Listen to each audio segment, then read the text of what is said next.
konsep kesalihan anak itulah dambaan doa yang terus mengalir di bibirnya Ibrahim. Dan Ibrahim alaihissalam itu bukan meminta anak yang kaya. Ya, memang. Tidak ada sejarah kita lihat, ya Allah, kau dapat anak awak agelah anak yang bisa kaya raya. Anak yang punya pangkat jabatan tinggi. Pokok yang ukurannya dunia lah. Tidak. Tapi Ibrahim mencoba doa itu adalah beri anak yang soleh. Bagaimana dengan itu? Karena Ibrahim paham, Ibu dan Bapak. Karena anak yang soleh kolah yang akan bisa nanti menjadi penyejuk mata tuh. Yang berguna dunia nanti sampai akhirat.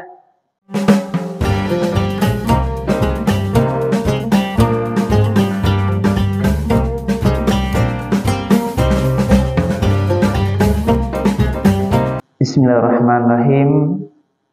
Assalamualaikum warahmatullahi wabarakatuh. Alhamdulillahirabbil alamin. Alladzi ahyana ba'dama amatana wa ilaihin nusyur.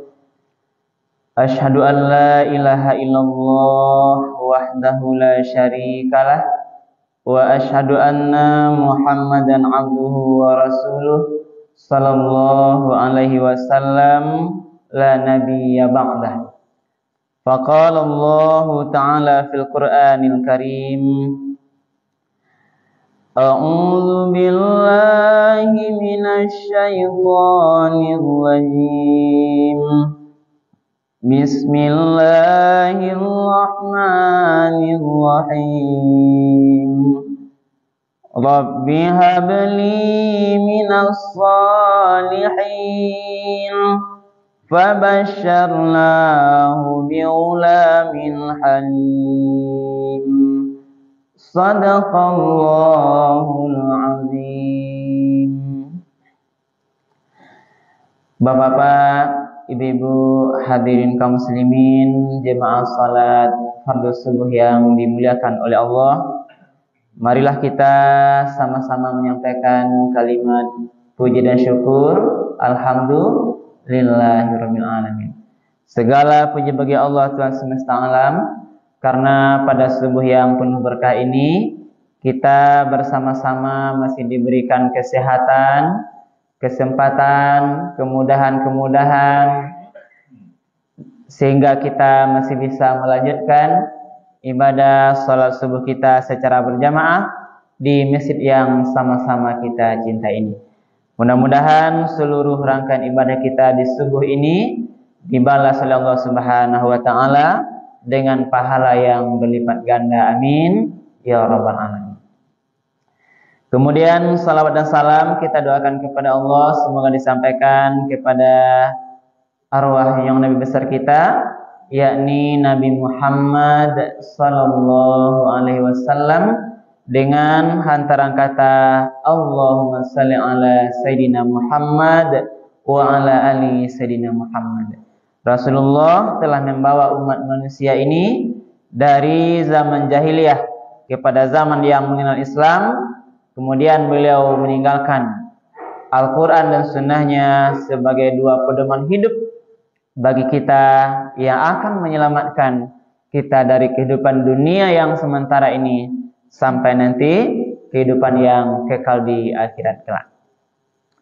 Karena itu ibu dan bapak, mari selalu kita menjadikan Al-Quran dan sunnah-sunnah Rasul itu betul-betul sebagai pedoman kita dalam menjalankan seluruh aktivitas kita sehari-hari. Ibu dan bapak para jemaah yang dimuliakan Allah, pada subuh ini kita akan bercerita tentang keluarga Ibrahim. Karena kita sekarang ibu dan bapak berada di Hari Raya Idul Adha. Di antara satu pelajaran yang bisa kita ambil adalah bagaimana keteladanan yang bisa wak tiru dari keluarga Ibrahim. Keluarga yang hebat, sosok tampilan contoh ibu napa. Hebatnya ayah, ibunya atau suami istri, termasuk anak-anaknya, semuanya adalah gambaran orang-orang yang dalam ridho Allah Subhanahu wa taala. Jadi tiga sisinya soleh ibnu. Ayahnya Ibrahim adalah yang taat pada Allah. Istrinya Siti Hajar adalah taat pada Allah. Anaknya Ismail juga anak yang taat pada Allah. Tentu hal itu ibu dapat adalah bukan hal yang terjadi demikian saja. Ada rahasianya gitu. Ada upaya yang dilakukan oleh Ibrahim yang bisa lihat di dalam Al-Quran ibu dapat. Nah, di antara satu dasarnya, inilah cerita ini ibu dan bapak, di dalam Al-Quran surat As-Saffat, mulai itu ayat yang ke-100 sampai ayat yang berikutnya, bro. Nah, ini cerita juga korban. Apalagi sekarang kita hari raya korban, dan kita insya Allah nanti besok ibu ya yang kita korban di sini, insya Allah kata panitia itu besok dilaksanakan penyembelihan korbannya. Ibu dan bapak para jemaah subuh yang dimuliakan Allah, kita mulai mempelajari keluarga Ibrahim. Sejarah ibu dan bapak menyampaikan kepada kita bahwa Ibrahim mendapatkan anak itu di usia lanjut. Ya Pak Ibu? Lah tua gitu. Yang usia itu sebenarnya dengan juga istrinya sudah berumur lanjut. Kalau nilai logikanya secara medis itu mungkin tidak mungkin lah ya punya anak. Tapi kalau Allah berkehendak ibu dan bapak, tidak ada yang tidak mungkin. Ibrahim tuh walaupun dia lambat dapat anak, dia selalu menyampaikan doa. Doa, apa doanya? Inilah doanya. Rabbi habli minas sholihin. Dan doaku harus selalu sampaikan doa. Harus baca. Apa doanya?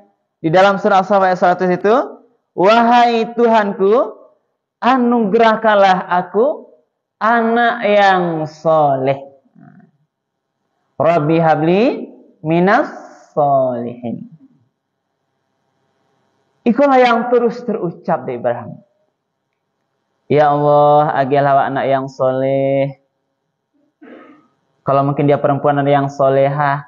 Jadi ini konsep kesalahan anak itulah dambaan doa yang terus mengalir di bibirnya Ibrahim. Dan itu pelajaran yang berapa? Kita juga harus selalu mendoakan anak yang soleh-soleh dalam doa-doa salat awal. Dan Ibrahim alaihissalam itu bukan meminta anak yang kaya. Ya memang. Tidak ada sejarah kita lihat, ya Allah, kau dapat anak awak agelah anak yang bisa kaya raya. Anak yang punya pangkat jabatan tinggi. Pokok yang ukurannya dunia lah. Tidak. Tapi Ibrahim mencoba doa itu adalah beri anak yang soleh. Bahwa doa itu? Karena Ibrahim paham ibu dan bapak. Karena anak yang soleh kolah yang akan bisa nanti menjadi penyejuk mata tuh. Yang berguna dunia nanti sampai akhirat. Yang tidak hanya dunia menolong kita orang tuanya, tapi berguna nanti sampai akhirat. Dari mana? Dari doa-doanya. Ibu apa? Sebagaimana juga hadis yang masyhur yang acuk adanga, Rasul bersabda, "Idza mata ibnu Adama in qata'a 'amaluhu illa min salasin." Kalaulah meninggal anak Adam, meninggal kita manusia ini Ibu dan Bapak, maka secara kajian agama fikih itu tidak ada oleh amalan nak putih sadonya. Jadi beramal itu ketika hidup. Tidak ada oleh diharapkan pahala.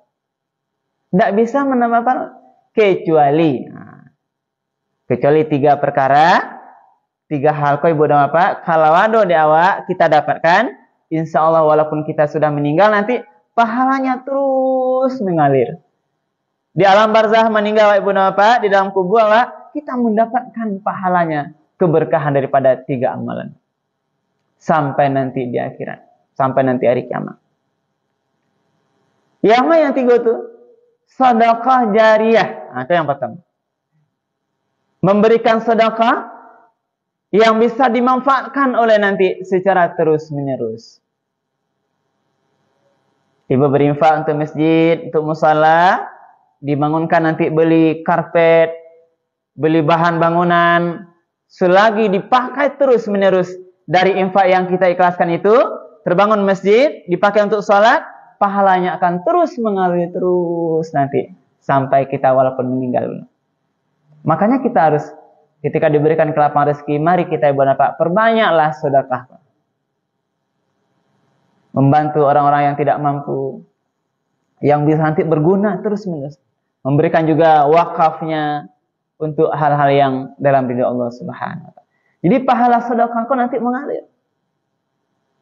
Selagi sedekah itu dimanfaatkan dalam kebaikan, dalam ridha Allah, akan kita berikan nanti, diberikan pahalanya terus-menerus. Itu yang pertama. Yang kedua adalah yang pahala terus-menerus, au ilmin yantafa'u bih. Ilmu yang bermanfaat. Kalau bu guru kita, guru mengaji, guru sekolah, termasuk ibu bapak yang mengajarkan anaknya mengaji di rumah. Majan anak-anak cucu awak membaca. Pandai dia mengaji, tahu dia satu huruf. Ketika mulai kecil, baraja ngaji di rumah jawab, ko nak, ko cucu, ko namo yang tagak lurih ko, huruf alif. Oh alif ya neknya. Takkan adanya. Bantu angko satu lurih, dia ingat namanya huruf alif. Kalau dia teh barisnya dibaca, baik-baik. A, kok bawah? Dia teh A. Kalau di bawah barisnya I, di depan U. Nanti itu diantara contoh. Ilmu yang bermanfaat. Nanti bermanfaat dia sekolah sampai besar, pandainya mengaji. Itu ilmu. Mengajarkan ini berbagi ilmu ini juga mudah-mudahan kita berharap para ulama ustaz kita yang berbagi ilmu yang sedikit ini paham ibu beragama, ibu amalkan, insya Allah nanti bisa mengalir. Pahalanya terus menerus. Lalu yang ketiga itulah tadi. Awaladin solihin yad'ulah. Doanya anak-anak yang soleh. Jadi doa anak soleh ini adalah yang nanti mengalir pahalanya. Yang bisa bapak ibu kita terima ibu bapak. Walaupun kita nanti sudah meninggal. Inilah. Di antara bagian rahasia Ibrahim, kenapa Ibrahim meminta anak yang soleh?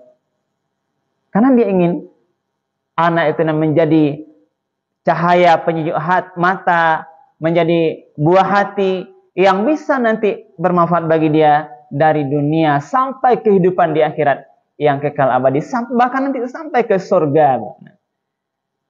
Anak soleh, nah ini dan sekarang yang bisa nanti memberikan mahkota di surga. Kenapa bisa menjadi mahkota di surga? Karena anak soleh ini adalah anak-anak penghafal Quran.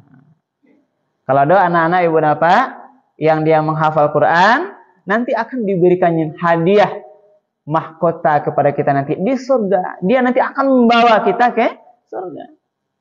Karena itulah mari ibu bapak kita pacu, kita motivasi anak-anak awak menghafal Quran. Motivasi dia, agar semangat. Kalau perlu ajarkan anak tuh. Kalau tidak mampu dia kita mengajar, bahwa dia suruh dia nanti berlatih kepada guru-guru tahfiz Quran. Inilah yang diharapkan. Jadi jangan ibu dan bapak tidak sebanding bagaimana kita pengorbanan terhadap anak dalam hal dunia sampai akhirat. Maksudnya apa ibu dan bapak? Kita dibolehkan saya nanti memberikan mengajarkan dia masuk lembaga-lembaga pendidikan, les-les bahasa, les matematik, silakan itu bagus. Tapi jangan tidak sebanding. Ketika masuknya les bahasa Inggris, English language itu, kita juga harus masukkan bagaimana hatinya imannya kuat. Les mengaji, les tahfiz, les salat kalau belum mampu salat, kita masukkan seimbang. Jadi kita menikmati dunia sampai akhirat. Sebab berapa kalau anak-anak hanya dimotivasi diberikan ilmu dunia, tidak ada iman, agama di hatinya, ilmunya itu nanti akan dia salah gunakan. Tinggi ilmunya, sekolahnya tinggi, tapi tidak ada iman, inilah, jadi pejabat dia nanti, jadi pengusaha dia nanti, dia gunakan di jalan yang salah. Maka ada kini korupsi namanya, dan sebagainya, Bu Nafa. Inilah kita belum, itulah di antara satu rahasia itu. Jadi mari Bu Nafa, yang pertama tadi, mari wa acuk-acuk doakan anak awak dengan anak yang soleh. Dalam ayat lain juga apa doanya? Rabbana hab lana min azwajina wa dzurriyyatina qurrata a'yun waj'alna lil muttaqina imama. Itu juga doa anak yang soleh itu, Pak. Itu ada dalam surah Al-Furqan. Bagian terakhir. Apa nak? Rabbana hab lana, wahai Allah, berikanlah kepadaku min azwajina, istri-istri. Nah, kalau apa ya? Jadi doa apa? Nanti istri awak, ibu tentu menjadi suami-suami. Wa dzurriyyatina juga anak keturunanku. Qurrata a'yun, menjadi penyejuk dua mata ini. Sanang wak mencelanya. Nampak anak-anak di rumah bermain, salju dia sanang, pelita hati, buah hati itu. Sanang dengan akhlaknya, perangai baiknya, sopan santunnya, sanang wak dan ibu. Bahagia wak mencelak. Bersyukur wak dapat anak-anak yang soleh-soleh hati. Itulah doanya. Waj'alna lil muttaqina imama. Kita juga berdoa bagaimana nanti anak-anak waktu bisa menjadi pemimpin bagi orang yang bertakwa. Jadi dia pemimpin orang bertakwa. Bisa dia nanti mengomandoi, mengajak orang-orang lain, teman-temannya, kalau dia di kantor, memimpin kantornya, membawa orang itu menjadi orang-orang yang bertakwa. Inilah doa kita. Rabbana hab lana min azwajina wa dzurriyyatina qurrata a'yun waj'alna lil muttaqina imama. Karena doa itulah yang sering disampaikan Ibrahim telah, maka apa kata Allah? Fabasyarnahu bighulamin halim. Maka di usia lanjut telah lah doa itu, dia kabar gembira dari Allah akan bahwasanya Ibrahim itu diberikan kabar gembira dengan kelahiran seorang anak yang betul-betul sabar. Nah, itulah Ismail. Jadi bighulamin halim itu anak yang betul-betul sabar. Halim. Itulah Ismail. Bahasa banyak diceritakan ayat berikutnya. Nah, ini bagian ayat terakhir kajian kita buat apa? Sabarnya Ismail, karena dia dididik oleh ayah yang soleh, ibu juga yang penyabar yang baik, maka apa hasilnya? Hasilnya dalam ketaatan pada Allah. Itulah sebuah peristiwa besar bagaimana Ibrahim hendak mengorbankan, diperintah untuk mengorbankan Ismail. Ismail itu tidak melawan. Kah dikorbankan, kah disembelih dia, dikorbankan oleh Ibrahim, perintah Allah, dia sabar. Nah, baca ceritanya Bu, nah ini ayatnya. Falamma balagha ma'ahu as-sa'ya qala ya bunayya inni ara fil manam. Maka tatkala Ismail itulah sampailah mulai gadang, lah sampai sanggup berusaha bisa menolong Ibrahim. Nah, kalau mulai gadang Ibu ya. Tadi kan sangat rindu nak dapat anak, dia anak Ismail, bara senang hati. Mulai gadang Ismail, setahun 2 tahun sampai berumur balagha ma'ahu sa'yako, sudah mulai berumur sanggup berusaha bisa menolonglah kuat tanah goyang. Ulama tafsir menafsirkan salah satunya sekitar 13 tahun. Telah mulai umuran anak kesana SD, kamu masuk SMP. Umur itulah gambarnya. Ketika mulai gadang tuh, Ibrahim mendapatkan mimpi sebagai wahyu dari Allah. Kalau Nabi dapat mimpi, itu wahyu perintah yang wajib dilaksanakan. Nah, sama mimpi awak ada boleh ibu ke mimpi lo lain-lain kan tuh beda tuh kan?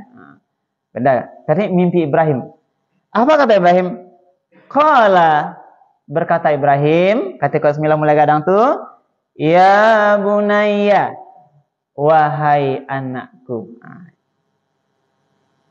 Ini ara fil manam, sesungguhnya ayah atau aku nak ara fil manam, melihat dalam mimpi. Ini pertama Pak juga, qala ya bunayya, wahai anakku. Itu bisa ambil pelajaran ke Pak.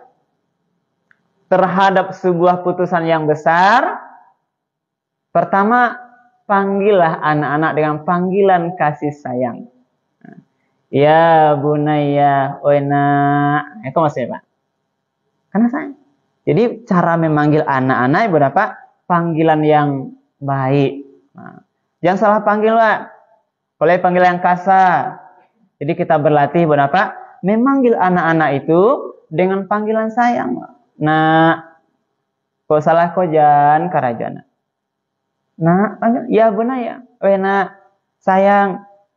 Ya bunayya. Jadi cara memanggil. Ini Ibrahim apalagi terhadap sebuah putusan yang besar. Ayah nak melihat dalam mimpi, diperintahkan oleh Allah. Apa mimpi itu? Ani azbahuka. Ayah disuruh menyembelihmu. Ku anak boleh mulai kadang ke Pak Ibu. Lah mulai kadang ayah disuruh menyembelihmu. Perintah. Fanzur maza tara. Lalu apa kata Ibrahim lagi?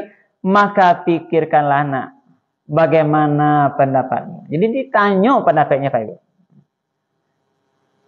Walaupun perintah Allah wajib ditunaikan, tapi ketika Ibrahim mau melaksanakan perintah itu, Ibrahim berdiskusi dulu, tanya anak lelo.